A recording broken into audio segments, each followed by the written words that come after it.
시편 20편은 왕을 위한 기도입니다. 그래서 시편에 여러 가지 분류 기준이 있는데 시편 20편은 제왕시로 분류하지요. 여기서 말하는 왕은 궁극적으로는 메시아 예수 그리스도를 의미하는 것입니다. 하지만 1차적으로는 세상의 왕을 의미하기도 합니다. 세상의 통치자, 우리나라로 말하면 대통령을 위한 기도라고 할 수 있죠. 왜냐하면 이게 중요한데 고대 이스라엘 백성에게 지상의 왕은 하늘의 왕이신 하나님의 대리자였기 때문입니다. 지상의 왕을 위해서 기도하는 이유가 여기에 있습니다. 간절히 기도해야 하는 이유가 여기에 있습니다. 단지 한 개인으로서 통치자가 아니라 하나님의 대리자의 역할을 해야 하는 사람이기 때문입니다. 따라서 먼저 이 세상의 지도자를 위한 기도로 이 말씀을 읽은 다음에 더 깊은 곳으로 들어가 보겠습니다. 오늘 본문에 사용된 2인칭 대명사 너는 세상의 1차적으로 세상의 통치자, 지도자, 왕을 가리킵니다. 오늘날로 말하면 대통령 혹은 최고 지도자라고 할 수 있겠죠. 한 나라의 운명을 짊어진 지도자의 책임은 막중합니다. 두말할 필요가 없겠죠. 백성의 운명이, 민족의 미래가 그의 선택과 결정에 달려있기 때문입니다. 따라서 하나님을 믿는 사람이라면, 하나님이 진정한 왕이심을 믿는 사람이라면 반드시 이 땅의 지도자를 위해 기도해야 합니다. 그런데 본문에 따르면 지도자를 위한 가장 중요한 기도 제목은 그가 하나님을 두려워하는 사람이 되게 해달라는 것입니다. 그에게 주어진 권력이 잠시 동안 맡겨진 것임을 기억하고 맡겨주신 하나님의 뜻을 분별하면서 겸손하게 백성을 섬기는 지도자가 되게 해달라고 기도하라는 것입니다.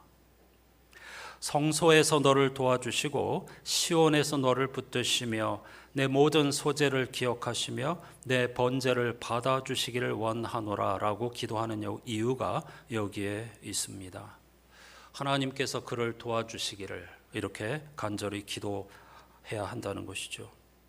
제자는 이어서 내 마음의 소원대로 허락하시고 내 모든 계획을 이루어 주시기를 원하노라. 우리가 너의 승리로 말미암아 개가를 부르며 우리 하나님의 이름으로 우리의 깃발을 세우리니 여호와께서 내 모든 기도를 이루어 주시기를 원하노라. 이렇게 기도합니다. 조금 전에 공동 기도를 드리실 때도 말씀드렸지만 한 개인의 욕망을 그대로 다 이루어 달라는, 허락해 주시고 들어주시기를 원해 달라는 그런 기도가 아닙니다. 그가 하나님의 뜻을 분별하고 그 하나님의 선한 뜻에 신실할 때에만 하나님께서 그의 소원을 허락하실 것이고 그의 지도력을 붙들어 주실 것이고 그럴 때에만 백성들이 지도자의 성공과 성취를 기뻐할 수 있다는 것이죠. 얼마나 정확한 통찰인지 모릅니다. 다윗은 왕으로서의 경험을 빌려 자신이 이루었던 모든 성취와 승리는 하나님이 허락하신 것이었다는 사실을 깨닫게 되었습니다. 자신이 왕인 줄 알았는데 진짜 왕은 하나님이었다는 사실을 깨달은 것이죠.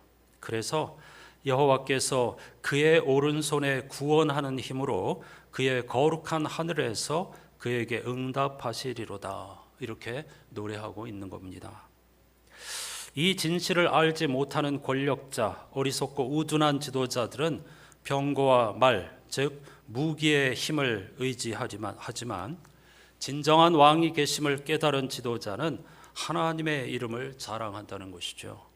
결국 세상의 힘을 의지하는 지도자는, 자신의 지혜를 의지하는 지도자는 비틀거리며 엎드러지겠지만은 하나님을 의지하는 왕은 일어나 바로 서게 된다는 것입니다.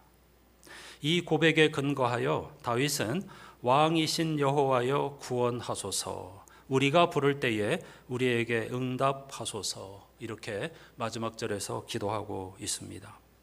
이 기도를 뒤집으면 우리의 지도자로 하여금 교만하지 않게 하시고 천상의 왕이신 주님을 의지하고 그 뜻을 따르는 정치를 펼치게 하소서, 그런 의미입니다. 이것이 우리나라 통치자를 위한 저와 여러분의 기도가 되기를 소망합니다.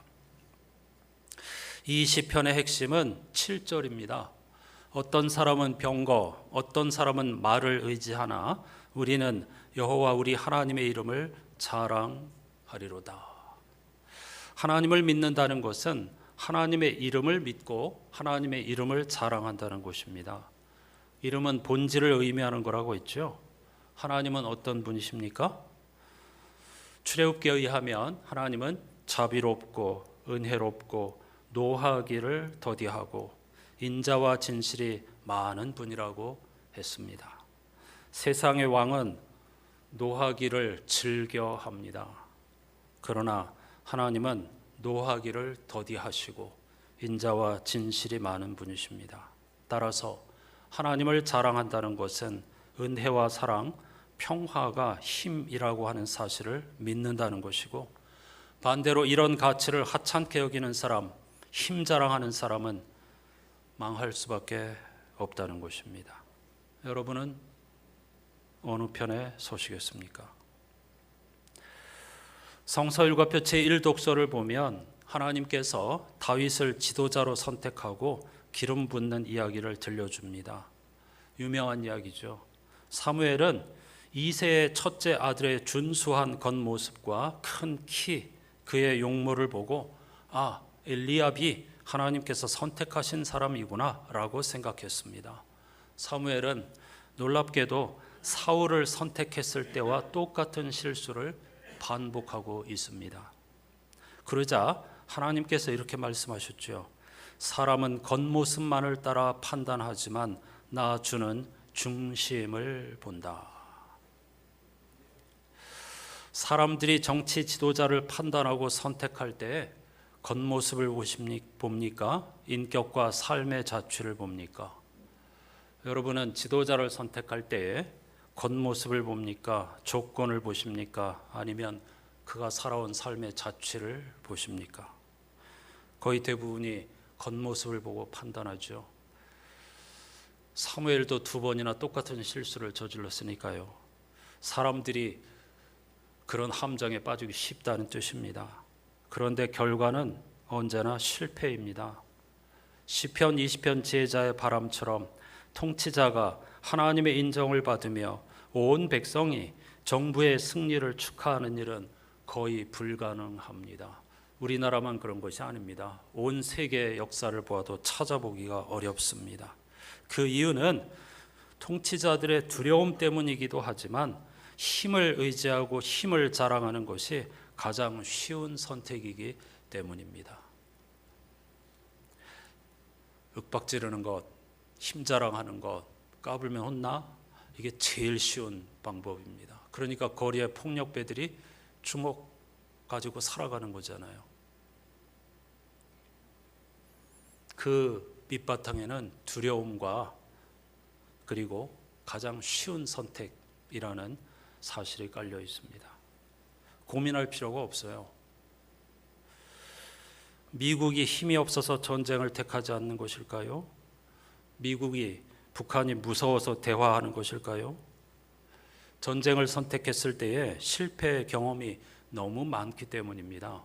수많은 작전을 펼쳤죠. 세계적인 무기, 군사력을 가지고 아프가니스탄을 비롯한 수많은 민족에게 전쟁을 선포하고 그들을 힘으로 제압하려고 해보았습니다. 성공했습니까? 실패했습니다. 겉으로는 성공한 것처럼 보였죠. 그리고 그런 전쟁에 따른 대가가 너무 크다는 것을 잘 알기 때문에 최대한 어르고 달래면서 대화하는 것이 아니겠습니까? 힘이 없어서 그런 게 아닙니다. 깨달았기 때문입니다. 바보가 아니기 때문입니다. 바보가 힘 자랑하는 것입니다. 세상에 힘 자랑하는 것처럼 어리석은 일이 없죠.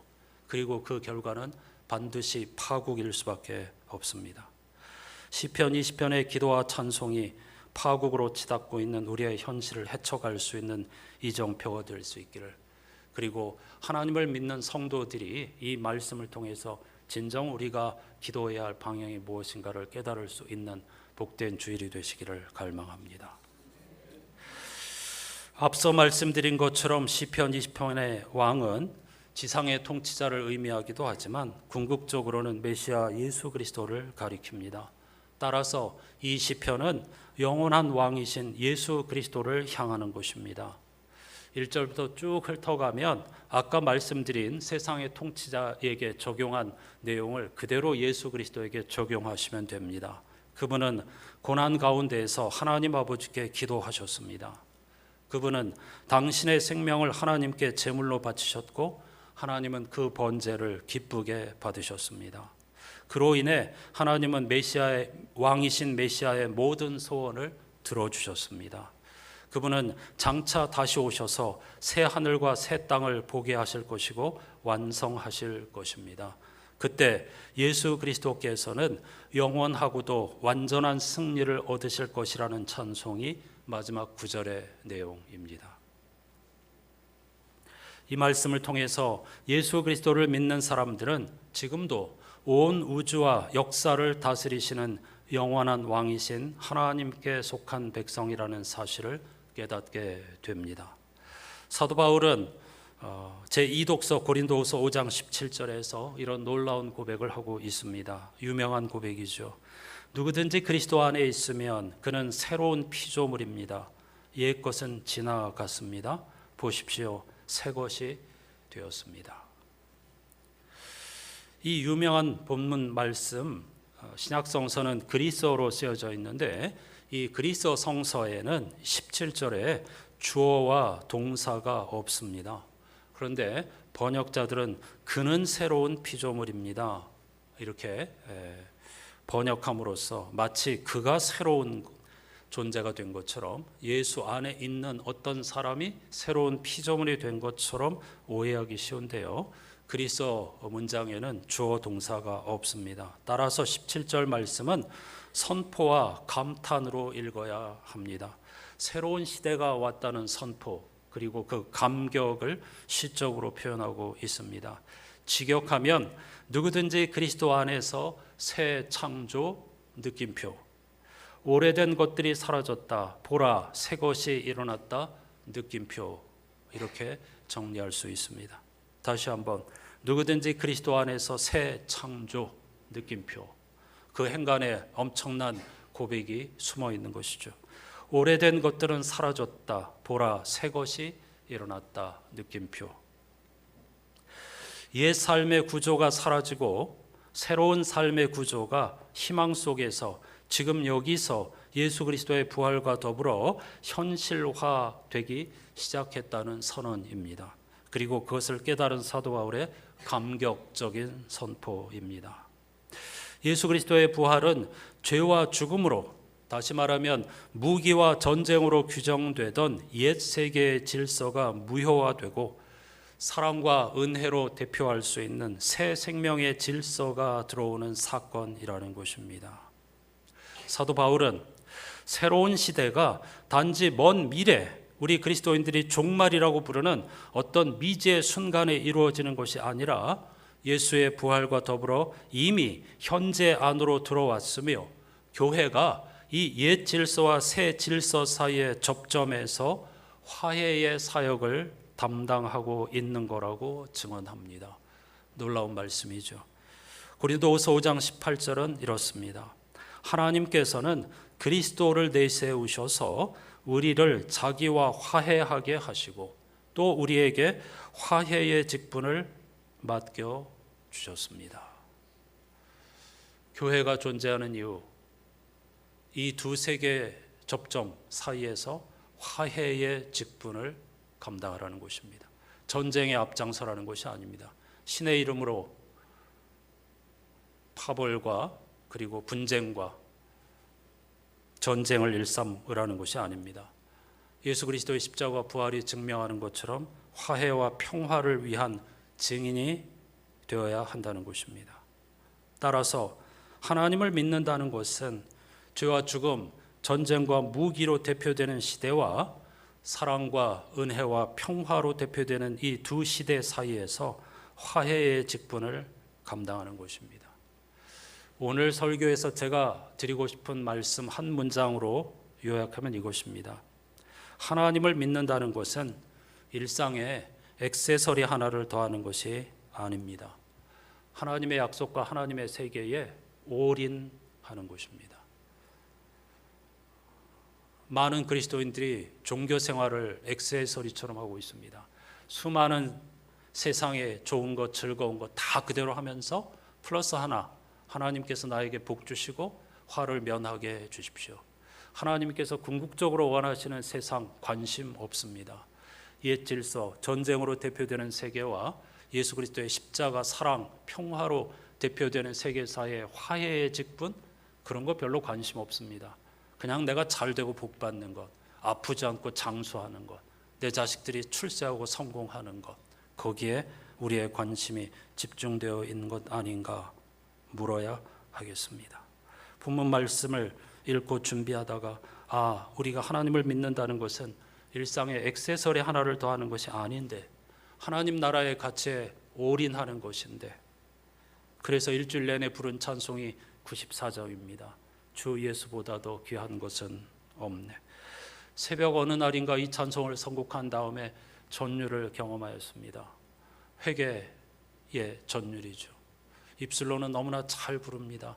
주 예수보다도 귀한 것은 없네. 여러분, 정말 예수님과 세상 부귀를 바꿀 수 없으십니까? 여러분, 정말 예수님과 세상 명예를 바꿀 수 없으십니까? 여러분, 정말 예수님과 세상 행복을 바꿀 수 없으십니까? 당신은 그렇게 할 수 있습니까? 이렇게 물으신다면 저는 두렵고 떨림으로 그 길, 관역을 향하여 걸어가고 있는 중입니다.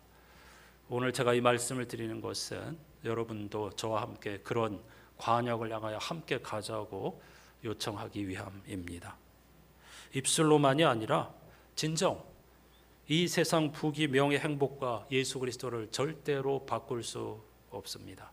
그런 상대적인 것들과 절대적인 하나님의 사랑, 혁명적인 구원과 평화, 이걸 바꿀 수 없기에 저는 전쟁에 한 표를 더하는 것이 아니고 불화에 한 표를 더하는 것이 아니고 힘자랑에 한 표를 더하는 것이 아니고 끝없는 사랑과 관용과 용서 그리고 평화에 한 표를 더하겠습니다. 이렇게 고백하시기를 바라는 것입니다. 여러분, 우리의 시민권은 영원한 하나님 나라에 있습니다. 따라서 그리스도인은 태초에 있었던 창조를 믿는 데 머무는 것이 아니라 우리는 당연히 이 세상을 하나님이 창조하셨다고 믿죠. 그리고 그 창조의 질서 속에 살고 있다고 믿죠. 그런데 거기에 멈춰 서 있는 분들이 너무나 많습니다. 그리스도인은 거기서 멈추는 사람들이 아니라 그리스도의 십자가와 부활과 함께 역사 속으로 들어온 새 창조의 질서 속에서 살아가는 사람들입니다. 그런데 이게 쉽지가 않죠. 저항합니다. 바바라 브라운 테일러라는 사람은 성서가 말하는 죄는 하나님 그리고 다른 사람과 깨어진 관계에 머무르기를 선택하는 거라고 했습니다. 아주 중요한 문장입니다. 죄란 하나님 그리고 다른 사람과 깨어진 관계에 머무르기를 선택하는 것이라고 했습니다. 여러분, 정말 깨어진 관계를 회복하기 원하십니까? 그러려면 예수께서 보여주셨던 것처럼 사랑과 용서와 관용을 베푸는 길밖에 없습니다. 그렇게 하고 싶으십니까? 그런 삶을 살고 싶으십니까? 우리는 그냥 그 관계에 머무르기를 선택하는 경우가 많죠. 그게 바로 죄입니다. 무슨 폭력, 거짓말, 성서가 말하는 죄는 그 정도 수준 차원이 아닙니다. 하나님과 깨어진 관계, 하나님은 예수 그리스도의 십자가와 부활을 통해서 이미 새로운 세상을 시작해 주셨고 그 가운데서 우리가 교회가 화해의 직분을 감당하기를 원하시는데 우리는 여전히 이 세상과 담쌓고 당신들은 이단이고 사입이고 저주받은 사람이고 타 종교에 저주받은 사람이고 이런 잣대를 가지고 살아가고 있다면 과연 우리가 어느 세월에 화해의 직분을 감당할 수가 있겠습니까? 깨어진 관계가 마치 정상인 것처럼 착각하고 그 관계에 머무르기를 스스로 선택하는 것, 그게 바로 죄입니다. 예수께서는 그렇게 해서는 안 된다는 것을 온몸으로 보여주셨죠. 오늘 본문 말씀에서 지혜자는 이렇게 고백합니다. 이제는 알았습니다. 그만큼 고민이 깊었다는 뜻이죠. 이 문제를 가지고 씨름했다는 것입니다. 불의가 횡행하는 전쟁과 힘자랑이 난무하는 이 세상에서 자기 자신도 흔들려가지고 힘자랑하고 전쟁의 한 표를 던지려고 흔들리고 유혹 가운데 삶을 살았었는데 이 많은 몸부림 끝에 기도 끝에 무언가를 깨달았다는 것입니다. 이제는 알았습니다. 하나님께서 기름 부으신 사람에게 승리를 주심을, 그 거룩한 하늘에서 그의 기도를 들으시고 오른손 힘차게 뻗어 승리 주심을, 예수 그리스도의 십자가에 하나님께서 부활로 승리를 주셨다는 뜻입니다. 누구는 병거를 믿고 또 누구는 기마를 믿지만 우리만은 우리 하나님 야훼의 이름을 믿습니다. 이 사람들은 휘청거려 쓰러지겠지만 우리는 꿋꿋이 선 채 넘어지지 않다는 것을 이제는 알았기 때문입니다. 이렇게 고백하고 있는 것이죠. 따라서 왕이신 하나님, 이 9절 말씀에 왕에게 승리를 주소서 이렇게 번역되어 있지만 약간 부족한 번역입니다. 이건 왕에게, 지상의 왕에게 승리를 달라는 것이 아니라 하나님이 왕이시라는 뜻으로서 왕이신 하나님 우리에게 승리를 주소서, 우리가 부르짖을 때에 들어주소서라는 기도입니다. 승리를 달라는 것 힘 위주의 승리가 아닙니다. 십자가, 사랑, 용서, 화해, 관용으로 평화가 승리한다는 것을 보여주소서, 그걸 보증해 주소서, 그런 기도입니다. 사랑하는 여러분, 핵심은 평화입니다.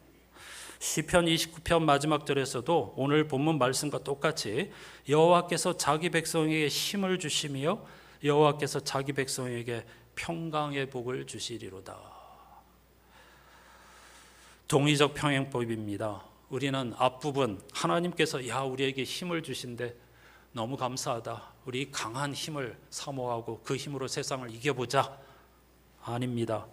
뒷문장, 하나님께서 우리에게 주시는 힘은 평화의 힘입니다. 무기의 힘이 아닙니다. 하나님께서 주시는 평화가 성도들의 힘이라는 뜻입니다. 그걸 성서에서는 샬롬이라고 하죠.